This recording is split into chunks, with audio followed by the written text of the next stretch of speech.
Today, I'm going to talk about the story of Romolo and Remolo, the founders of Rome. Now, while some may call this mythology, these are actually true events. In Italy, we study them in history class. Who founded the city of Rome? Romolo and Remolo, that were saved by the Lupa. So let's get into it. Let's start from the beginning. Rea Silvia was the daughter of Numitore, the king of Alba Longa, but then her father was deposed by an usurper. His name was Amudio. Once the usurper came into power, Rea Silvia was forced to serve as one of the Vergini Vestali. She was to be a virgin, like a type of a monastery. That way she would never produce heirs to the throne. But the gods had other plans for her. While she was in captivity, she was seduced by Mars, the god of Mars from the Roman pantheon. And from their union, two twin boys were born, Romolo and Remolo. But the boys were already born with a price on their head. Amudio, the usurper, at this point, orders the boys to be tossed in the river Tevere. Rea Silvia was imprisoned, and the boys were taken to the river and tossed into the river in a basket. The water should have unalived them, but that was not the will of the gods. And destiny stepped in. As destiny wanted, the basket with the two baby boys ended up ashore on the riverbanks. And on this riverbank was La Lupa, a female wolf. Now, surprisingly, the she-wolf did not devour the babies. She actually went over and started taking care of them and brought them back to her cave, where she fed them her own milk. And here is where we have the famous statue of Romolo and Remolo with the Lupa di Roma. And in fact, to this day, Rome's emblem and symbol is the wolf. And thanks to this wolf milk, the most important city in the world was born. The wolf's cave, and where she found the two twins, was near the Colli Capitolini and Palatini. One day, the mama wolf, with the two boys, were resting under a fig tree. This is when the Pastore Faustulus, the farmer, pastor, I don't know how to say it in English, this is when he found them.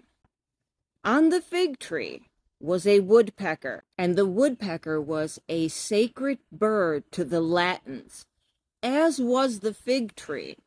So when Faustus saw this, he took it as a sacred sign right away. Took this as a divine sign, got the boys, took them home, and raised them with his wife as their own. The boys grew into strong men, with higher capability than regular men. And this was because they were half gods. They were demigods, but did not know it yet. Sons of Mars, direct descendants of the Anunnaki gods. The twins were avid hunters, and they would hunt in their lands. A lot of times they would find burglars and robbers crossing their lands.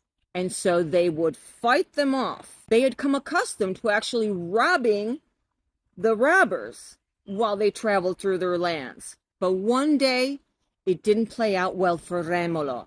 He got captured and was taken back to Alba Longa. When Numitore, the brother of Rea Silvia, found out that his nephews were not dead and were still alive, he right away gathered men, joined Romolo, and they helped him attack in this battle against Alba Longa.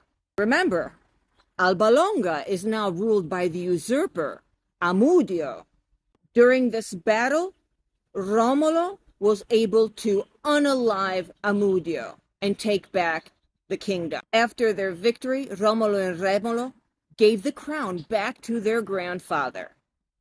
But they decided that they didn't want to stay in Alba Longa. They wanted to create their own city.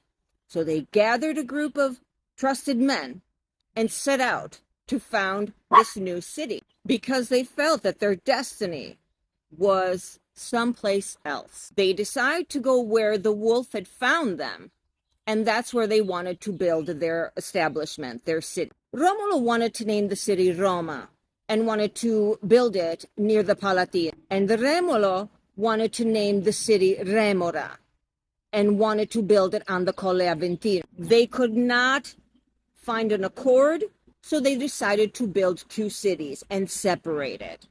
This was a feud that kept on building and building and building up.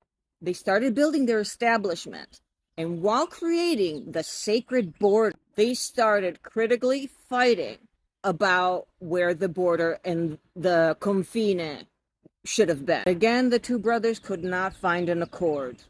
Remolo, out of spite, decides to step over the border and come into Roma, into Romolo's land. Romolo is furious at this point and attacks his brother. And here I'm getting the vibes of Cain and Abel already. It's just like this repetitive cycle.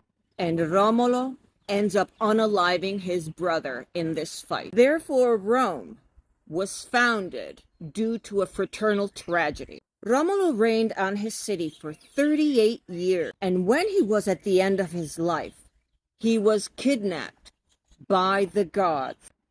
They took him to planet Nibiru, and they granted him divinity, as was his birthright. The founder of Rome was now idolized as a deity, and now idolized as the war god Quirino. And in the coming centuries, Rome would become the most important city in the world, and an empire was born.